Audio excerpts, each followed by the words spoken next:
अहिल्यानगर शहरातील आनंदी बाजार येथील सय्यद घोडेपीर दर्ग्याच्या चौथाऱ्याच्या तोडफोडीबाबत सखोल चौकशी करून कारवाई करावी याबाबत अहिल्यानगरचे खासदार निलेश लंके यांनी जिल्हा पोलीस अधीक्षक यांना निवेदन दिले।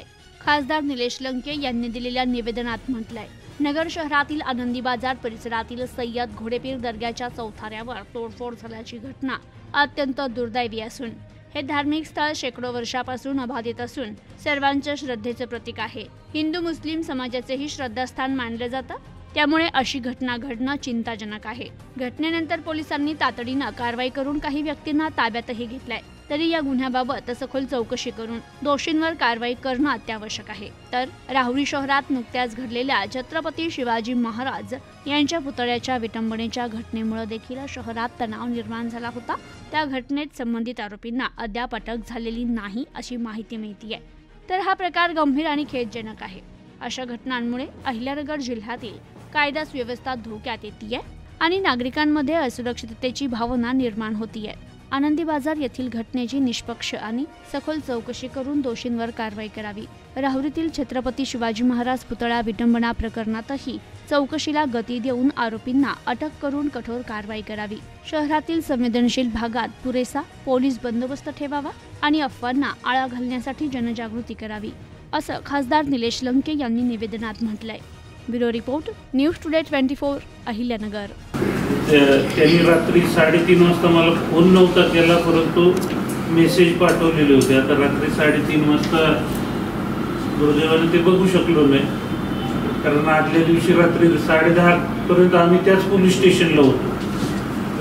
ई-निविदाची तारीख ठरवण्याबाबतची जी मीटिंग होती, त्यानंतर जे तक्ती दरवाजाचे मेन होते, ते झेंडा कमिटी जे मेन होते ते प्रवासाला जाणार होते, त्यांना शुभेच्छा पोलिसांकडून पण देण्यात आल्या। त्यामुळे त्या दिवशी रात्री उशीरपर्यंत आम्ही सगळेजण कोतवालेलो होतो। नंतर दुसऱ्या दिवशी सकाळी जेव्हा ही घटना घडली, त्या घटनेच्या संदर्भानं सुरुवातीचा वेळ तो 11 वाजेपर्यंत क्लिअर वगैरे करण्यामध्ये गेला। त्याच्यानंतर दरम्यानच्या काळात गुन्हा दाखल करून त्या गुन्ह्यामध्ये 3 लोक अटक करण्यात आली। ते त्याच दिवशी रात्री अटक केले। त्या 3 लोकांचे 28 तारखेपर्यंत पोलीस कोठडी मिळाली होती।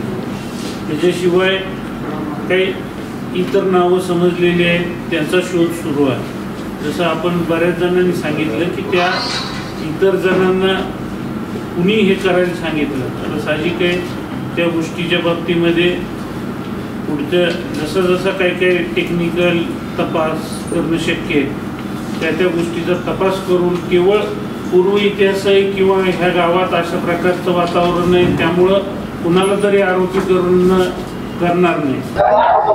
पोलीस अधीक्षक साहेबांना भेटण्यामागे तुम्ही पाहिलं असेल, एक 5 महिन्यापूर्वी राहुरी शहरामध्ये छत्रपती शिवरायांच्या पुतळ्याचा विटंबना झाली आणि 5 महिने लुटून जाऊनही अद्यापर्यंत आरोपीचा कुठला तपास लागलेला आहे। त्या संदर्भात मी आणि त्या विभागाचे माजी आमदार प्राजक्तदादा तनपुरे आम्ही स्वतः ESP साहेब आपलं PI साहेबांना भेटलो। नंतर काही दिवसांनी स्वतः प्राजक्त तनपुरे त्यांनी 4 दिवसीयचं उपोषण केलं। त्यावेळेस पोलीस प्रशासनाने सांगितले की लवकरात लवकर ते आरोपी आम्ही डिटेक्ट करून देऊ, पण अद्यापपर्यंत आरोपीचा कुठला तपास लागलेला नाही।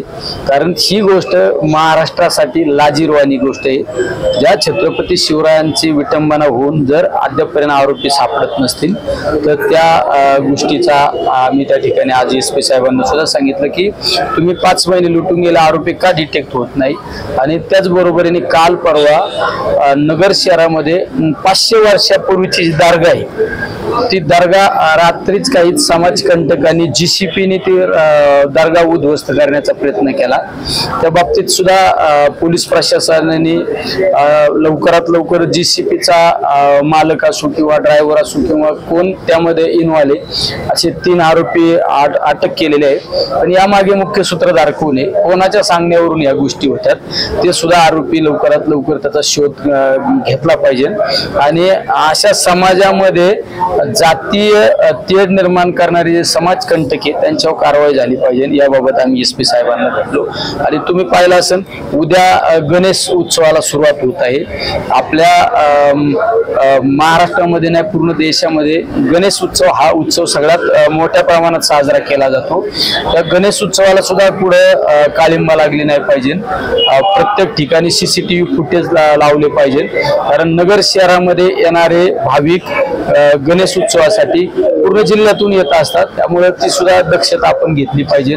त्यानंतर नवरात्र उत्सव असू हे सण उत्सव सुद्धा अतिशय शांततेने पार पाडले पाहिजे. आणि समाजामध्ये जातीय तेढ निर्माण करण्याचं कोण काम करत असेल त्यावर कारवाई झाली पाहिजे. या मागण्यांच्या बाबत आम्ही आज SP साहेबांना भेटलो. पोलिसांनी केलेल्या कारवाईवर समाधानी आहात? शेवट पोलिसांनी मी तर एक सांगतो की जो नगर शहरामध्ये 500 वर्षाची दर्गा काही समाजकंटकांनी उकडून काढण्याचा प्रयत्न केला. त्या आरोपींना तत्काळ काही तासांमध्ये आरोपींना अटक केलं. त्याबाबत आम्ही समाधानी आहे. छत्रपती शिवराय हे महाराष्ट्राचं आराध्य दैवत आहे. त्या दैवताचे 5 महिने होऊन गेले तरी विटंबना झालेली अजून आरोपी का डिटेक्ट होत नाही ते सुद्धा आरोपी डिटेक्ट झाले पाहिजे. यामध्ये याचा अर्थ असा वाटतो आम्हाला दिसतो की तुम्हाला जातीय तेढ निर्माण करण्यासाठी तर तुम्ही आरोपी शोध घेत नाही हे सुद्धा शंका वाटते ना आम्हाला. सध्या नगर शहरातलं जे वातावरण आहे जातीय तेढ निर्माण करण्याची परिस्थिती आहे तर तुमची काय सांगाल?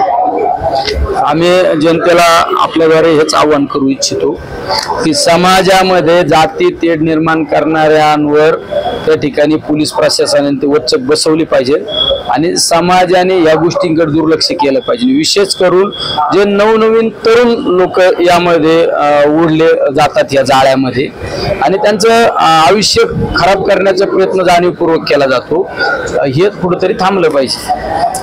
मुकुंदनगरचे माजी नगरसेवक आहे त्यांनी थेट आरोप केलेला आहे की खासदार यांनी आपल्याकडे काही 1.5 वर्ष झाले बघितलं सुद्धा नाहीये. मुख्य बहिरे खासदार झाले असे त्यांनी थेट आरोप केलेले नाही. कोणी आरोप केला काय केला आम्ही याच्याकडे लक्ष देत नाही. शेवट आम्ही काम करणारे माणसं आहे. ज्याला आयुष्यात काही करायचं नाही असे लोक टीका टिप्पणी करीत असतात.